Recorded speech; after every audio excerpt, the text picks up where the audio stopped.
Колони от блокирани автомобили в цялата страна. За втори път хиляди хора излязоха да протестират срещу скъпите горива. Протестиращите поискаха бензинът да се продава за не повече от 2 лева.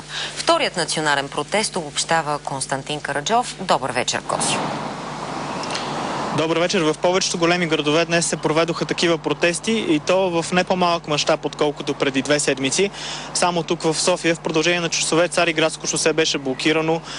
Централното кръстовище Орлов мост на 2 пъти беше затваряно от протестиращите.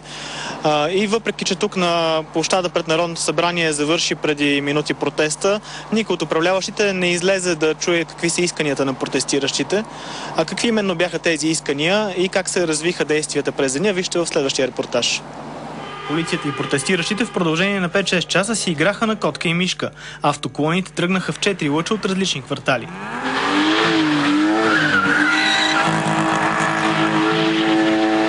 Протестиращите блокираха входа и изхода на София на Цариградско шосе. Стигна се до гражданско неподчинение и жива верига. 20 години стигат! След дълги часове шествието се съедини с останалите лъчове на Орлов мост. На 2 пъти кръстовището беше напълно блокирано, отново с жива верига. Заради високите цени на бензина и картелното споразумение да се държат високи цените. Искам да попитам господин Борисов дали освен картофи трябва да си произвеждаме и бензина. Полицията беше значително по-многобройна от преди 2 седмици. Имам някаква важна работа в момента, имам някакви хора, които лежат пред мене. Е ли скъпа бензина? Са ли скъпи горивата и за вас? Разбира се, че са скъпи. А това ли е начинът? Сега сме излязли някакви и не искам да казвам бройка, за да не стане смешно. По-късно шествието се върна обратно пред Народното събрание. Какво трябва да се направи? Правителството трябва да измисли какво трябва да направи. Бензина и нафта трябва да паднат по 2 лева. При друго положение средната заплата трябва да достигне 800 лева поне, за да може да се зарежда на тия цени.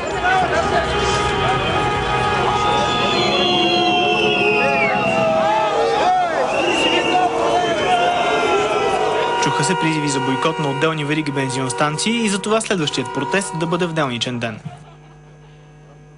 Косио, има ли сериозни инциденти след днешния протест? Чу се за бити организатори. Наистина така се твърди, че в един от градовете организаторът е бил бит в четвъртък от неизвестни хора и самочупени ребра, но това е информация само от неговите съмишленици, които не искат да кажат неговото име или дори от кой град е, така че тази информация остава непроверена. Другият в кавички инцидент от днес е, че координаторът за София на протестите е бил прибран за повече от 1 час в полицията, но после се оказа, че грешката си е била изцяло негова, тъй като не е носил в себе си личната си карта. Иначе напрежение имаше в още много градове. Вижте хроника от нашите кореспонденти. Истински хаос настъпи в Пловдив по време на протестите. Градът остана блокиран за няколко часа. Протестиращите бяха видимо недоволни от полицията, която не допусна своеволие. Ние тук в момента, освен да правим, да чопнем семки и да пием вода и да правим мухабет, нищо не правим. Защото колите ги отбиват по-надолу и не се усеща нашия протест. Повече от 1000 коли се включиха в протеста във Варна. Колоната премина през центъра на града и завърши с блокиране на магистрала Хемус. Ако 3000 души са излезли някъде и протестират за нещо, на някой трябва просто да му светне лампичката, че нещо в тази държава не е както трябва. Магистралата остана затворена за около час, което предизвика огромни задръствания. В Добрич протести има за 3-та поредна неделя. Протестиращите не вярват, че замразяването на цените на горивата ще реши проблема. За един месец успокояваме духовете на народа и след един месец пак ли трябва да се организираме? Тъй като нямаха разрешение да блокират пътя за Дунав мост, русенци импровизирано задръстиха международния път за половин час. Клаксони огласиха Габрово в продължение на 4 часа. Кулминацията настъпи на изхода на града в посока Велико Търново. До тук ни додоха с бездушие. До тук ни додоха да ни казват кой какво иска от Европейския съюз. Ние не интересува дали ще нарекат европейци или азиаци. Искаме да живеем в родината си, не искаме да ходим аргати по света. Искаме да живеем тук и сега добре. Играта на табло върху пътното платно беше само прелюдия към същинските протести. На няколко пъти жива верига се опита да спре автомобилите, но без успех.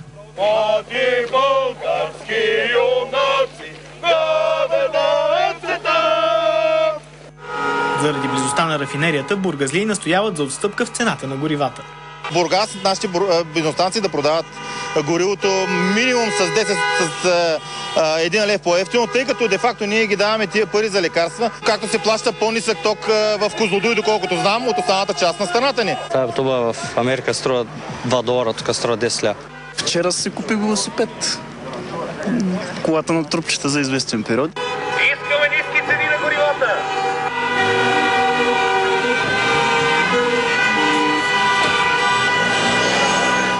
Косио, ще продължат ли протестите?